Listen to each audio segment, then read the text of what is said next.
Indan gwada ne da kirge kafin sha biyu ruguza su in sun zo ne da rinjo karfin Allah zai halaka su. Idan dangwala ne da kirge kafin karfe 12 na rana mun ruguza ku, fadar mawaki Naziru Sarkin Waka a sabuwar wakar sa da ya rangadawa Abba Kabir Yusuf wato Abba Gida Gida dan takarar gwamna a jihar Kano karkashin tutar jam'iyyar NNPP, jam'iyya mai alamar kayan marmari, wanda kuma muna tafe da wannan waka a cikin wannan bidiyo. Matukar mai sauraro yana biye da mu zai saurari wannan waka domin jin zantuttuka da mawakin yayi a cikin wakar. Kowa ya san cewa a wannan lokaci da muke ciki hada-hada irin ta siyasa ita kawai ake yi a yawancin sassan ƙasar Najeriya, kuma idan muka yi la'akari da kafafen sada zumunta wato social media za mu ga cewa Kano ita kadai ce rikicin yake, ko kuma in ce rikicin ya fi tsamari domin ita kadai ake zance a social media, kama daga kan mawaka, 'yan fim da dai sauran celebrities ita kadai suke magana, kuma ita kadai suke against da supporting, duba da la'akari da yadda duka bangarorin biyu suke nuna kwaɗayinsu akan lallai ilalla sai sun karɓi kanan. Ga dai waƙar mawaƙi Naziru Sarkin Waka kamar yadda za ku ji.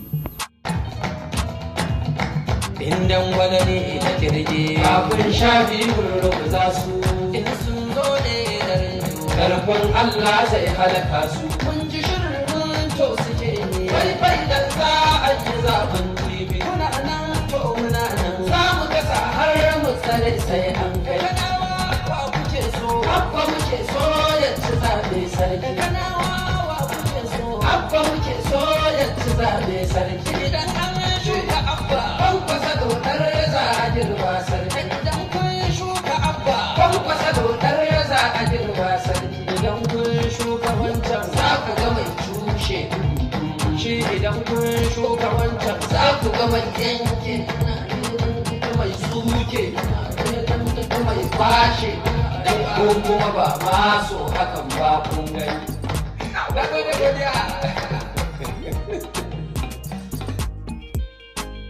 To kun dai ji abin da mawakin yake cewa, to Allah Ubangiji ya ba wa mai rabo sa'a, Allah ya damka wannan jiha ta Kano da ma sauran jihohi na Najeriya a hannun nagari.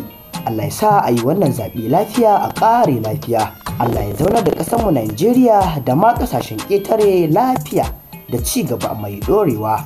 Amin ya hayyu ya ƙayyumu. Kada ku manta, kai tsaye wannan sanarwa ta zo muku ne daga tashar Arewa Musical.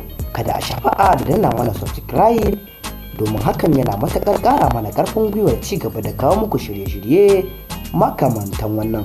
Sannan a danna ƙararrawar sanarwa domin a rika sanar da ku kai tsaye da zarar mun ɗora sababbin shirye-shiryen mu. Sannan idan wannan bidiyo ya burge ku, ku danna mana like, ku yi mana comment. Mun gode da kasancewa da tashar Arewa Musical. Bisalam, mu huta lafiya.